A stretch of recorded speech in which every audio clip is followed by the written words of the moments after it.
Greetings to all melanated people all around the world. It's really a joy. It's really a blessing. It's a pleasure being out here, greeting you and bringing a message of truth to you, a message of love, a message of emancipation, a message that I know that will set you free as long as you apply the principles that I'm teaching to you in your life. You will come into a place of prosperity. You come into a place of your inheritance. That's the reason why I want to speak to you on living in your inheritance. And I just want to take you to a passage of scripture concerning the prodigal son, which I know most of you would know the story of the prodigal son. But because the Bible was interpreted to you as literal, many fail to realize that it is their own biography that they are reading about, and that we all were born in amnesia, not knowing who we are, didn't know our true royalty, didn't know our true inheritance, didn't know who is the Father and what our Father has in store for us, because we were brainwashed by academic education, politics, and religion. Now, we were taught to believe in a God outside of our own selves. We were taught to believe in a God in the sky. We were taught to believe in an idol with blonde hair and blue eye. But as time goes by, we've come to realize in this time of enlightenment that without the sun, as in the S-U-N, there is no life. And the sun is the light of the world. And the sun, as in the S-U-N, parallels the human imagination. That without imagining, there isn't anything made that was made. And that all things was first imagined. And St. John 1 and verse 3 says, all things was made by him, and without him there isn't anything made that was made.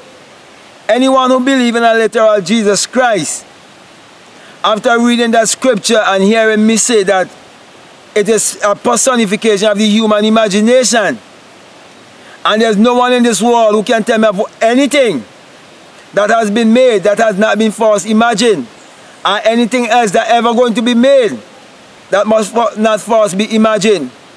So if a person can't prove me wrong there, it means you have to just accept the fact that him is not a person 2,000 years ago.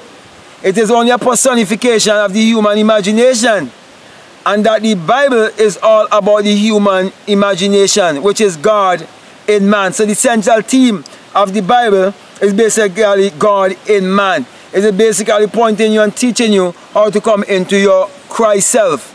And you want to come into your Christ self when you come out of your amnesia and come to self-realization, self-actualization. After you will have spent all your energy. That's why in the story of the prodigal son, he says, spend all the wealth, all the money, and women and all of these things. These are just symbols where you will have used your energy. And you know, the church system is like a woman. The religious system is like a woman also. And all of these systems of the world, you know, they are whorish systems that are keeping you away from discovering your true self, from discovering your true husband, from discovering you from coming into true union or true marriage. That's the reason why they give us even a false marriage, having us signing paper to have rights to have sex, which is basically stupidity. Okay?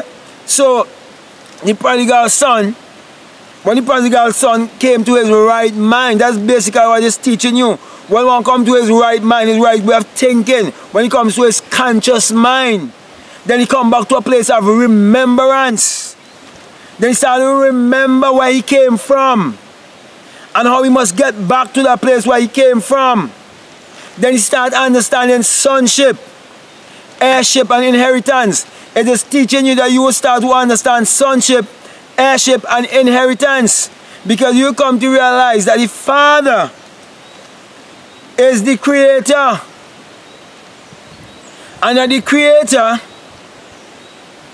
is your own human imagination, and that there's only one creator, there's only one savior, there's only one redeemer.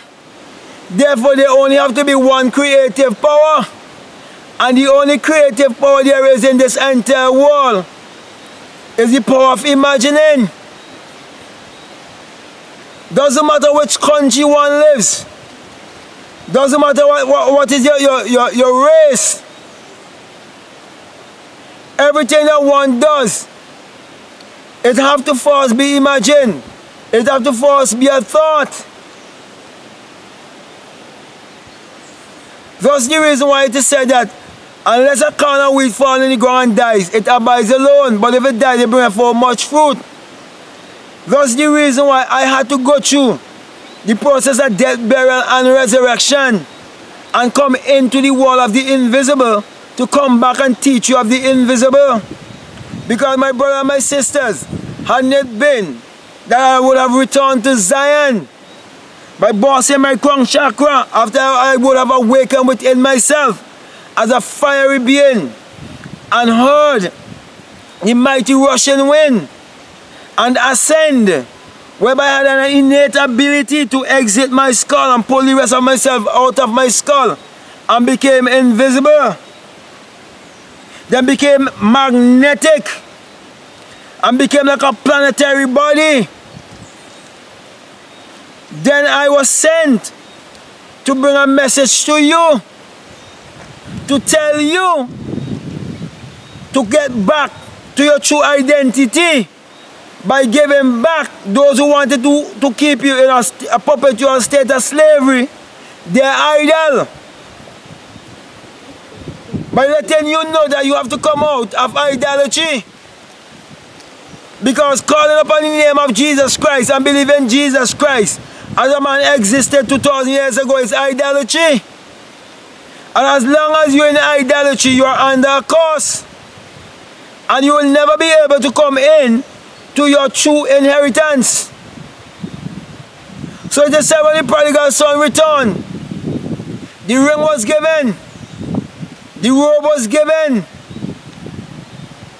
and there was a party, because he who was blind now could see. He who was dead has now been resurrected. My brother and my sisters, it's not literal, it's all psychological.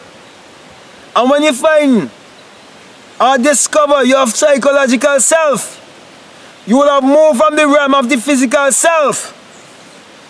And when you move from the realm of the psychological self, you will have found your magical self. And when you find your magical self, you will come into your true spiritual self, your true spiritual identity. Then you will understand the prodigal story. Then you will understand it is your own biography. And then you will join with me and you will say that the Bible addresses the human mind and must be interpreted psychologically. That it is not literal, neither is it secular history. That it was written symbolically, and it is parabolic, and it's all allegory. But all in all, it is your biography. It is the story of your life. And when you come to know the story of your true identity, then you will be able to create your reality consciously. So with that being said, my brother, my sisters, the story of the prodigal son is your story. It is your biography. It's all about you. That's the reason why you've been told to commune with your own heart upon your bed and be still. Not to pray to any God outside of yourself, because there's no God existing outside of yourself. Because God is within you. And also you've been admonished in Matthew 6:6 to go into your closet, go into your place of meditation and close the door, close your eyes and see things through your mind's eye. See things through the eye of God. Know what you want to manifest in this world. See it through your mind's eye and go to the end. See it as a finished work. Be the Joseph, the dreamer. seeing the end and not the in-between. Don't worry about how it's going to be done or when it's going to be done. Don't worry about that. Just go to the end and make your dream become a reality. Feel how you would feel while it's true. Get into the feeling. Get into the true emotion. Because emotion is energy in motion. And after many days, sometimes it could be instantly, you will realize your thoughts is what is creating your reality. So that means, my brother, my sisters, I want to encourage you to continue to support my ebooks, and the link is always below there for you, and to also support us and Patreon, so that I can even get more time to even read even more and get more into the Bible and bring more of these things to you, so that you can benefit even more. Because, you know, I'm seeing many of you, you know, owning businesses. I'm seeing many of you, you know, coming into your higher self and just being prosperous and just living in the abundant life, you know, and so on. But we all have to do it together. So with that being said, my brother, my sisters, I want you to take note of the sign of Matthew 6:22. It says, if I be single, your whole body will be full of light. And that sign is the sign of the rising sun. When the sun rises, everything that it shines upon it comes to life, and all darkness have to go. And so whenever you put your imagination to work, every obstacle, every stumbling block have to be removed, because you will be able to create your reality consciously. And I want you to realize that your own human imagination parallels the sun. Without the human imagination, there isn't anything made that was made. And without the sun, there is no life. So with that being said, my brother, my sisters, always be reminded that we are the people of the sun. Therefore, we have a strong, strong, strong imagination. Let us put it to work. So with that being said, I want to say peace, love you, I'm out.